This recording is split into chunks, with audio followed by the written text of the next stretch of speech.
আমরা তরুণ সম্প্রদায়কে শুধু একজন ভোটারই ভাবি না, বরং তাদের মতামত, তাদের চিন্তা চেতনাকে গুরুত্ব দিতে চাই। সেজন্যই আমাদের এই সমাবেশ। আমরা মনে করি আগামীতে একটি সুখী, সমৃদ্ধ, মানবিক এবং কল্যাণকর রাষ্ট্র গঠন করার জন্য তরুণদের কণ্ঠস্বরকে সামনে এগিয়ে আনতে হবে। সেজন্যই আমাদের এই প্রচেষ্টা।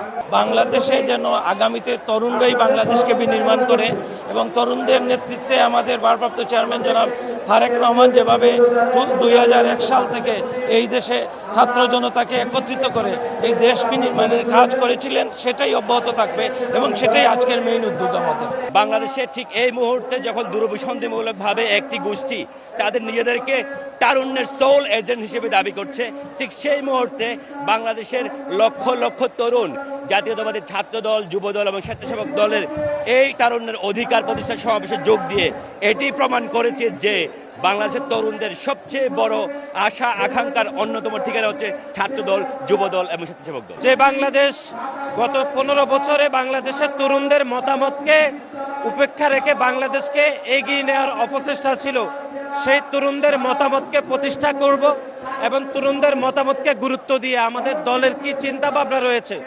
তরুণদের উদ্দেশ্যে, সেটির প্রতিফলন হবে আজকের এই ঐতিহাসিক তারুণ্যের রাজনৈতিক অধিকার প্রতিষ্ঠার সমাবেশে। এখানে কয়েক লক্ষ তরুণ যোগ দিবে। সেই তরুণদের মতামতের ভিত্তিতে বাংলাদেশ বিনির্মাণ করব এবং তরুণদের মতামত কি হতে পারে আমাদের সাথে একটি অংশীদারিত্বের ভিত্তিতে সেটি আজকের এই সমাবেশে পূরণ হবে বলে আমরা বিশ্বাস রাখছি।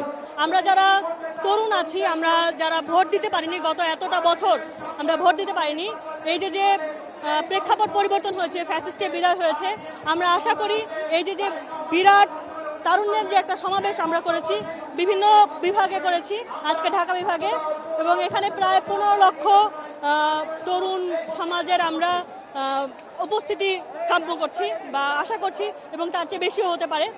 আমরা যে একটা দীর্ঘ সময় ভোট দিতে পারিনি এবং ভোটে নির্বাচিত একটি সরকার আমরা দেখতে চাই, সে ভোটে নির্বাচিত হয়ে যেই আসুক আমরা তাকে সেই সরকার ক্ষমতায় দেখতে চাই। আমরা আমাদের ভোটের অধিকার ফেরত চাই।